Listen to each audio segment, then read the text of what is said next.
Still alive, are we? Don't know how long that'll last.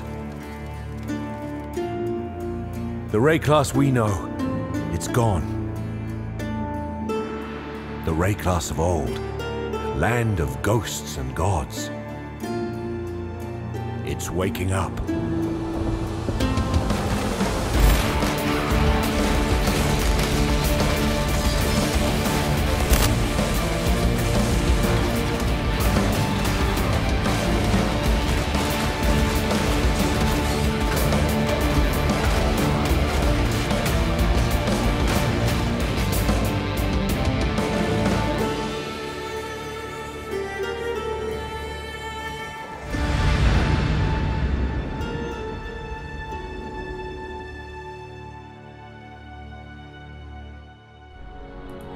What is going on, ladies and gentlemen? Michael Jordan here to talk about this preview for Path of Exile, The Fall of Oriath. As you can see, the date right there was August 4th. It is coming up next month. I am super excited. I've gotten a lot of hands-on time with the beta. Obviously, what you're taking a look at right now is a lot more cleaner version of the game, not just the beta. This is going to be more of the final product, and these are just some kind of character builds and low-level sort of B-roll so you can get an idea of what the game looks like if you have the PC to run it. We will also be going over what it looks like on the Xbox One, and the Xbox One version is not quite done as much as this version, obviously.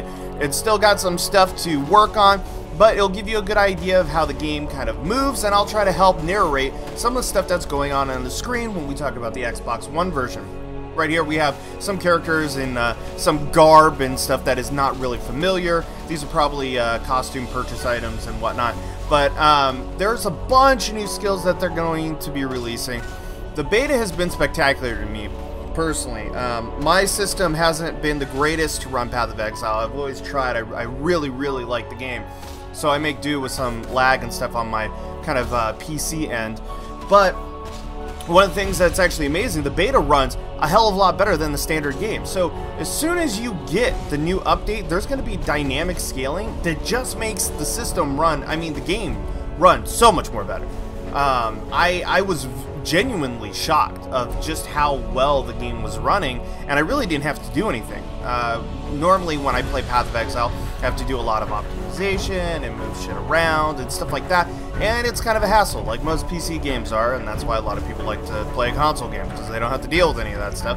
But it was really simple. Got in, playing the beta, went up to Act 8 out of 10 of the new acts, so I played a good 4 acts into it, and I gotta say, the direction that they have taken this game is spectacular.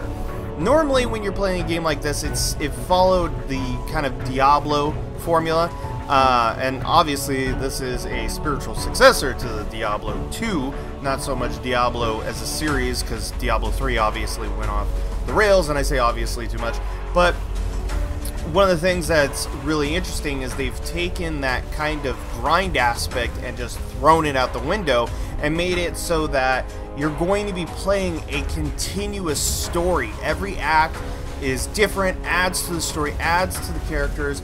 You see different things, and while you might go back to areas that you're familiar with in Ray class, you're not going to be dealing with the same sort of beast. There's a whole ton of new bosses in this game that are just so well done. You're actually taking a look at the Brine King right now, which is at the end of Act 7, I believe. And the mechanics, the visuals, everything look beautiful. Even on my computer, when I was like maybe running a little bit lower scale graphics card and whatnot, the game still looked amazing. Everything that you kind of do, I mean, they've really revamped the game in a lot of areas. But they didn't only do that. I mean, it feels like almost like a whole new game. You know, like Path of Exile 2. That's what it really feels like when you're looking at the game. Obviously, it's a playstyle that you'll recognize and be familiar and comfortable with, and you'll be able to use your builds. I had to do very slight modifications to my personal build, which is using Whispering Ice Veil Staff, I believe it's called, and that allows you to cast Ice Storm while channeling, and so you just channel Scorch Ray, and you drop a bunch of ice everywhere, and then you stack Int, and you get a bunch of power, and you do a lot of damage, and it's great, and it looks really, really good on the new beta, and I'm assuming if it carries over just as smoothly, it's going to look, you know, the same, if not better, on the full release that's going to be happening on August 4th. There's a full trailer that we'll also be putting in the bottom of the video description. We showed you kind of the beginning of it, but well, the beginning and the end of it at the start of this video. But if you want to go and check that out, maybe get a little bit more context of how they're setting it up. I mean, I could pretty much just tell you too, the main idea is that you're actually going to be seeing a whole bunch of different gods, and you're going to be killing them. And it is primordial, Cthulhu-esque to tribal-esque gods of old that have inhabited the continent. And you also get some more backstory on the Templars and Oriath and the way that their society is set up. Actually, in the beta, one thing that was funny is I saw that when I first went back to Oriath, they had a bunch of soldiers coming after me, and I saw a couple civilians and accidentally just killed them. It was just like, whoops, like, they were running, but they got caught in my ice storm, can't do much. And, you know, that they add little kind of dynamics like that. Like, these people, they're not fighting, they're obviously running away. And it's little touches like that that give nuances to the game a little bit more than just, you know, dungeon crawling and whatnot. It's really become a platform for really good storytelling. The world is very interesting. The way that they fleshed it out is just insanely good.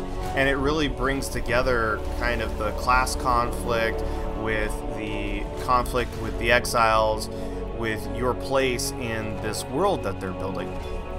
The gods are really unique. Actually, there was one that was very samey, but the other gods that I've played up until Act 8 are very unique, very beautifully done, and have just a certain amount of vigor to them that the previous Path of Exile bosses really did not have, in all forms. Like, they're just so much better and so much more interesting. As you're taking a look right now, we're in the Xbox One version of the game. You can see how they're mapping your potions down to the arrow keys, and then your right and left bumpers. Then you have your right trigger controls. You can swap back and forth between 4 skills.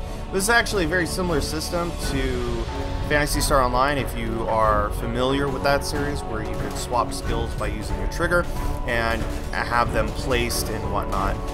Inventory management, though, seems to be a little bit dicey for me on the Xbox One version, and it's probably just because I had a very short amount of time to play it. But I did want to make note that the inventory management in Path of Exile is kind of key when you're just grabbing loot and whatnot, and when you have to manage that with a controller, it can probably turn out to be a pain in the ass. Once again, didn't spend a whole hell of a lot of time with the Xbox One version. You're actually watching me kind of play and test with the controls right here, and we actually had hands-on fully with it at E3, so we got an idea of kind of where they're going with the build, some of the things that they're kind of aiming to put in the HUD and elements to make it more console friendly. Still looks amazing. Great looking game.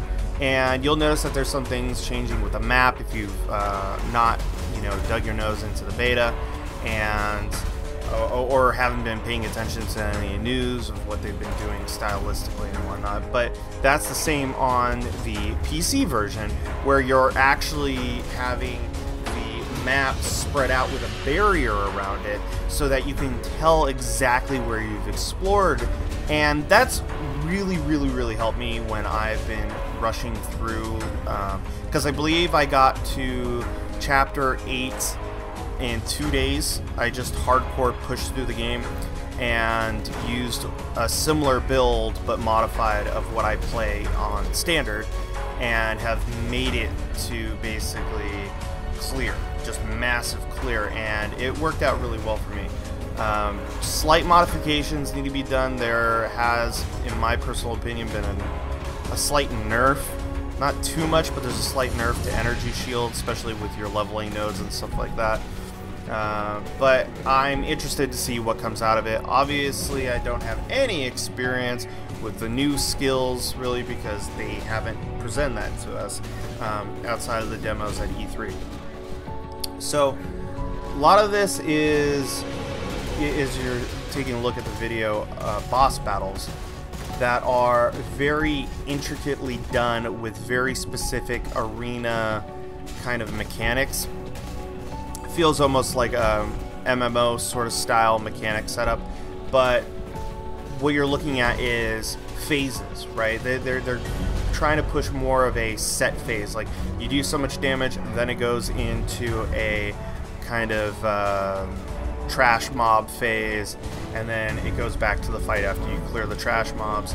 And then you have this mechanic where this golem goes around, and to prevent certain types of attacks from hitting you, like right here, you're actually hitting those giant guardians, turning them to stone, and they block the path of lasers or these kind of orb lightning that shoots out, or pretty much any other projectile that is moving around the screen from this particular character.